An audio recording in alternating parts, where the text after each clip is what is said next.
সবার প্রতি রইল আমার সালাম। আসসালামু আলাইকুম। সারা উল্লাপাড়ায় জয় জয়কার দারুল স্পর্শে শিক্ষা নাগরিক সাহেব আরো বরহরবাসী, আমি বরহরের সন্তান। তোমাদের কিন্তু আমি কি কথা বলবো? তোমরা আমার বলবে না, বরহরবাসী প্রত্যেকে আমি হওয়া মানে বরহরবাসী প্রত্যেকে এমপি করি। সুতরাং যত লোক উল্লাপাড়া উপজেলা, খালি উল্লাপাড়া উপজেলা জেলার মধ্যে সকলে বলবো যে আগ্রহ এসে বাড়ি কোথায় বরহরা, তাই না? এর থেকে আর কিছু আছে? সুতরাং আমি আর কিছু বলতে চাই না, শুধু এইটাই বলবো, আপনাদের প্রয়োজনে, আমার প্রয়োজন নেই, আপনাদের প্রয়োজনে আগামী নির্বাচনে বিএনপিকে জয়যুক্ত করতে হবে।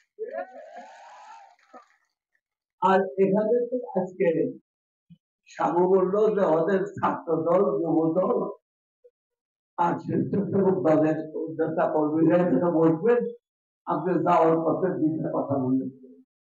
তার সাথে আমাদের 9টা ওয়ার্ড আছে, 9টা ওয়ার্ডের সভাপতি সেক্রেটারি বোঝা আছে।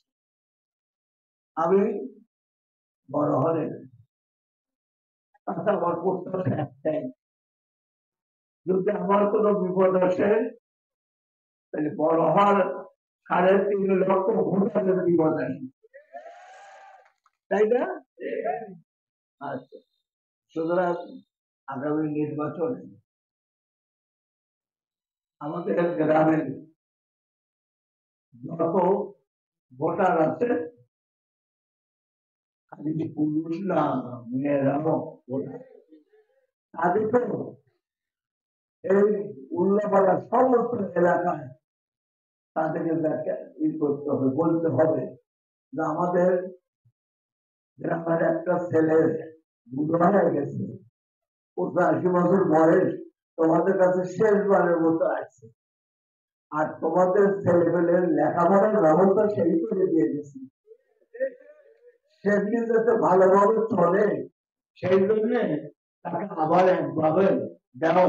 এখানে আর একটা জিনিস আমি বলে দিতে চাই, বরহরবাসীর কাছে বলতে চাই, কারণ বরহরবাসী যদি আমাকে না করে তাহলে আর অন্যটা করলে বরহর লোকই করে না, আমরা আর কি করবো? সুতরাং আগামী দিনে উন্নয়নের একটা প্রয়োজন আছে, সবচেয়ে বেশি প্রয়োজন কি বলতো? কি প্রয়োজন? ছেলেদের জন্য আজকে দেশের চাকরি বাকরি নাই, চাকরি বাকরি আছে বিদেশে, এখানে যদি একটা পলিটেকনিক ইনস্টিটিউট করে দিতে পারি তাহলে বলে ইনশাআল্লাহ।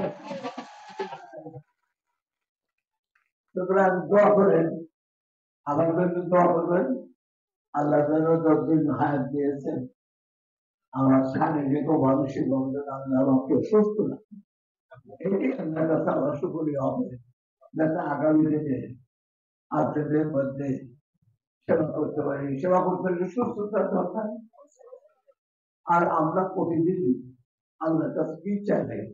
ধন দৌলতের দরকার নাই, সবচেয়ে বড় ধন দৌলত কি? সাহিত্য। আমি যদি সাহিত্য যদি ভালো না থাকে, যত লক্ষ লক্ষ কোটি টাকা থাকলে ওর মূল্য 1 পয়সা। সুতরাং দোয়া করবেন আল্লাহ যেন আমাকে শারীরিক ও মানসিকভাবে সুস্থ রাখে এবং আপনাদের প্রত্যাশা পূরণে আমাকে আল্লাহ সহযোগিতা করেন। আল্লাহর ইচ্ছায় আমি আপনাদের খেদমতে সর্বদা থাকবো, মৃত্যুর আগ পর্যন্ত। এই তো একটা কথা বলেই আপনাদের সকলের সুস্বাস্থ্য কামনা করে, আপনাদের উন্নয়ন কামনা করে আমি আর বক্তব্য এখানে শেষ করছি। আসলে আমরা অনুরোধ করি, আমরা এমপি হিসেবে দেখতে চাই না, আমরা দেখতে চাই এই মন্ত্রী হিসেবে মনে হয় একটা হবে।